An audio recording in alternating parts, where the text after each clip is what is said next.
여러분 안녕하세요. 뉴욕 기호의 헤더예요. 새해 복 많이 받으시고요. 이제 올해에도 뉴욕 증시 생생한 마감 시황을 현지에서 새벽 배송해드리러 찾아왔습니다. 네, 여러분 그런데 이제 새해 첫 시작 뉴욕 증시는 큰 폭의 하락으로 3대 지수 모두 하락하면서 마감을 했는데요. 먼저 수치 살펴보시면요. 다우지수 1.25% 내렸고요. S&P 500 지수 1.48% 내렸고 나스닥 지수 1.47% 내렸습니다.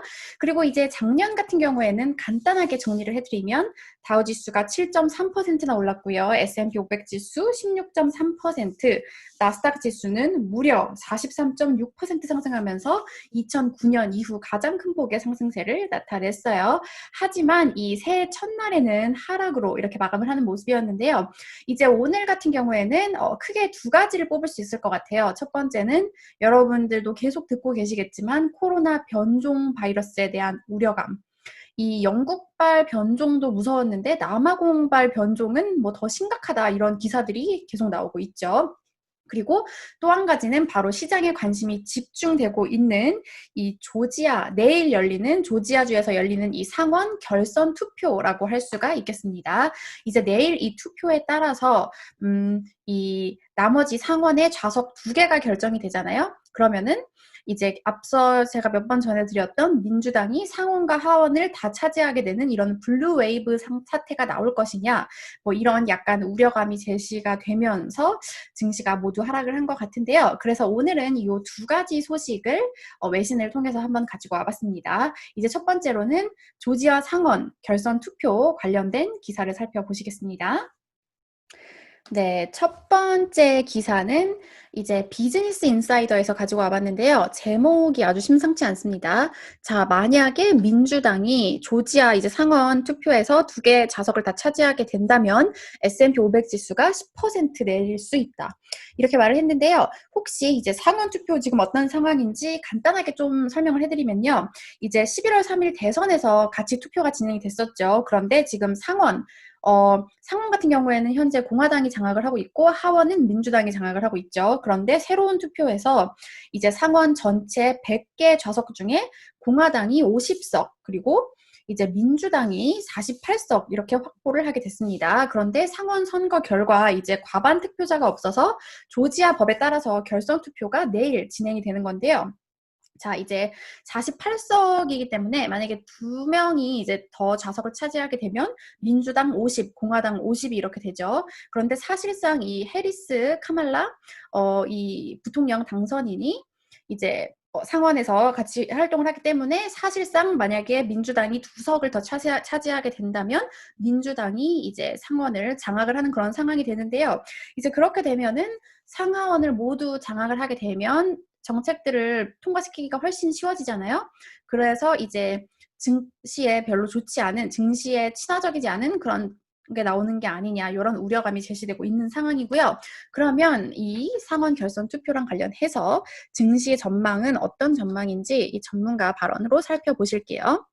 네, 먼저 자주 이제 저도 기사로 접하는 오펜하이머의 존 스톨츠퍼츠 이 전략가의 말인데요. 자, 뭐라고 말을 했냐면 이제 클라이언트들에게 보낸 노트에서 만약에 이제 민주당이 모두 상하원을 장악하게 된다면 이 corporate taxes 그리고 government spending 정부 지출 이제 그 세금과 관련된 이제 세금이 올라갈 수 있다는 두려움 그리고 정부 지출이 증가할 수 있다는 이런 우려들이 제시되고 있다고 말을 했고요. 뭐라고 말을 하고 있냐면 이제 바이든 행정부의 이 세금과 관련된 이런 인텐션 정확히 어떤 의도로 어떤 정책을 펼칠 것인지 이런 것들이 더 구체적으로 나오고 그리고 또 정부 지출은 어떻게 할 것인지 이런 게 나오기 전까지는 이제 증시에는 increased uncertainty over taxes and spending. 그러니까 이 세금과 지출과 관련된 불확실성이 커질 것이다. 네, 이렇게 말을 했어요. 한마디로 이제 정확한 걸 알 때까지는 이런 우려감이 증시에 제시될 수밖에 없다는 그런 얘기고요. 밑에 보시면 제가 설명한 얘기 나와 있고요. 이제 이 두 좌석에 따라서 앞으로 이제 상원이 어떻게 누구가 더 많이 통제를 할 것인가 이게 결정이 난다고 하고 있죠. 자, 그래서 이제 오펜하이머 같은 경우에는 어떻게 예상을 했냐면 이제 현재 일단 시장 같은 경우에는 공화당이 적어도 한 좌석을 차지할 것이라고 예상을 하고 있는 거를 반영을 하고 있다고 해요. 사실상 공화당은 이제 한 좌석만 차지를 해도 민주당이 이제 다수가 되는 거를 막을 수 있기 때문에 큰 문제가 없는 거죠. 그런데 혹시라도 이런 상황이 발생하지 않는다면 이제 S&P 500 지수가 6%에서 10%까지 하락할 수 있다라고 해요. 이제 가장 우려되는 부분이 바로 이 세금 개편에 다시 나서는 거죠. 이제 세금 개편이 나서게 되면은 비즈니스에 어떤 영향을 줄지 알 수 없기 때문이에요. 그리고 또 이제 뭐 지출 같은 경우에도 여기 보시면 지출 같은 경우에도 적자 같은 우려감을 키울 수가 있어서 네, 이제 공화당 같은 경우에는 또 증시에 또 우려가 되는 그런 부분이라고 하고요. 지금 옛날에 몇 번 제가 말씀드렸던 블루 웨이브에 대한 뭐 우려감이 제시되고 있다 이렇게 볼 수 있겠는데요. 아주 투표 열기가 뜨겁다고 합니다. 제가 이것도 바로 소식을 전달을 해드릴게요. 이뿐만 아니라 이제 남아프리카에서 나온 코로나 베리언트가 이제 변종이거든요. 여기 보시면 COVID variant in South Africa is more of a problem than the one in UK. 그러니까 영국 것보다 이 남아공께 더 문제가 크다. 이렇게 말을 했는데요. 이 발언이 누구 발언이냐면 바로 이 맷 한콕 영국 보건복지부 장관이 BBC와의 인터뷰에서 한 발언이라고 해요. 자, 여기 보시면 나는 이 남아공 변종에 대해서 아주 크게 우려가 된다. 그래서 우리는 이제 남아공으로부터 오는 모든 비행기를 지금 취소시킨 상태다. 이렇게 말을 했고요. This is a very, very significant problem. 아주 중대한 문제고 영국 것보다 훨씬 더 큰 문제다. 이렇게 말을 하고 있어요. 근데 이제 가장 중요한 건 여기 보시면 vaccine effectiveness. 이 백신의 효율성이 가장 궁금한 그런 문제죠. 자, 이 새로운 변종에서도 코로나 백신이 효과가 있을 것인가? 이제 보시면은 몇몇 전문가들은 이제 새로운 이런 변종에도 백신 효과가 있을 거라고 말했다고 제가 전해드렸는데요. 자, 이제 어제 옥스퍼드 대학의 존 벨 교수 같은 경우에는 일단 남아공 이 변종에 대해서 매우 우려된다고 말을 하고 있어요. 이제 보시면은 They're not a single mutation. 이 변종이 하나가 아니라 뭐 여러 개가 나타나고 있다고 말을 하고 있고요. 그리고 이제 그 바이러스의 스파이크 단백질 부분에서 상당한 변화가 나타나고 있다. 이거 남아공 변종이요. 이렇게 말을 하고 있죠. 자, 그리고 이분이 또 뭐라고 말을 하냐면 his gut feeling, 이제 gut feeling이라는 거는 그냥 나의 그 감을 말하는 거거든요. 지금 이제 이 변종에 백신이 효과가 있는지는 계속 연구가 진행되고 있는 상황이지만 나의 촉에 따르자면 영국 거에는 효과가 있을 수 있지만 남아공 거에는 더 불확실성이 크다. 이렇게 좀 무서운 말을 하고 있습니다. 그리고 밑에는 보시면 more lockdowns, 그러니까 더 많은 봉쇄 발표가 지금 점점 더 나오고 있다. 이렇게 말을 하고 있고요. 실제로 이 기사가 나오고 나서 이제 영국의 뭐 학교나 상점 이런 부분이 2월 중순까지 폐쇄가 된다는 그런 봉쇄 조치가 나왔고 앞으로도 계속 좀 이런 봉쇄 조치가 나올 것이라는 우려감이 커지고 있습니다. 네, 오늘은 이렇게 두 소식이 증시에 악재로 작용을 했는데 여기다가 나온 경제 지표도 별로 좋지가 않았고요. 11월 건설 지출 0.9% 증가에 그치면서 전문가 예상을 하회했습니다. 그리고 이제 어제 기준으로 미국의 코로나 입원자 수가 최고치를 나타냈다고 하고요. 하루 확진자 수는 21만 명을 기록을 했다고 해요. 네, 그래서 지금 이렇게 불확실성이 이어지면서 안전자산인 금값은 2.7% 급등했습니다. 네, 하지만 시카고 연은 총재 같은 경우에는 이제 2% 인플레 도달하기까지는 시간이 걸릴 것이다. 채권 매입은 당분간 지속될 것이다. 이런 연준의 완화적인 스탠스는 증시를 그래도 도와주는 부분이죠.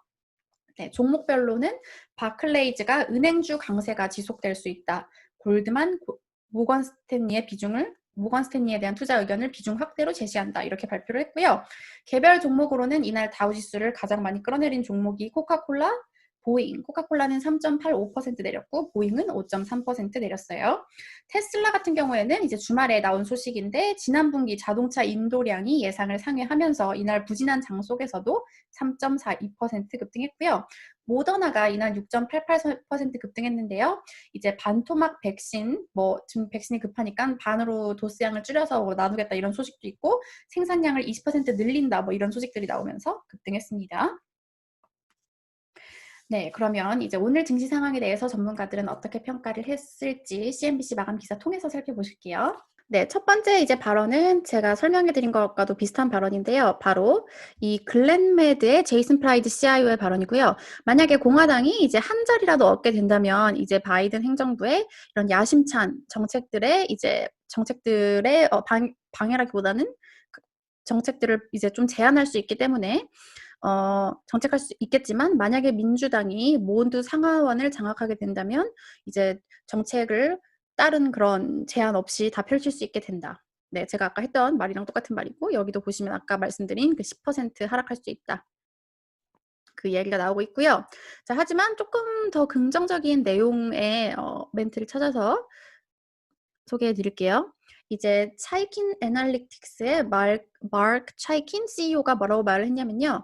이제 2011년 증시는 더 상승할 수 있는 그런 위치에 와 있다. 왜냐면 이 쌍둥이 기둥이 있는데요. 이 쌍둥이 기둥이 뭐냐면 미 재무부의 재정 부양책과 그리고 연방 준비 제도의 이제 그 통화 부양책, 그리고 아주 성공적인 코로나 백신 상황을 들었고요. However, 하지만 we envision some bumps in the road on the way. 하지만 그 가는 길목에 약간의 그 울퉁불퉁한 게 있을 것이다. 그러니까 가는 경로가 쉽지만은 않을 것이다. 이렇게 말을 했습니다. 네, 오늘은 새해 첫날부터 좀 이렇게 좋지 않게 시작을 했는데요. 저는 오늘 여기까지 소식 전해드리고 내일 다시 또 찾아오도록 할게요, 여러분. 내일 만나요.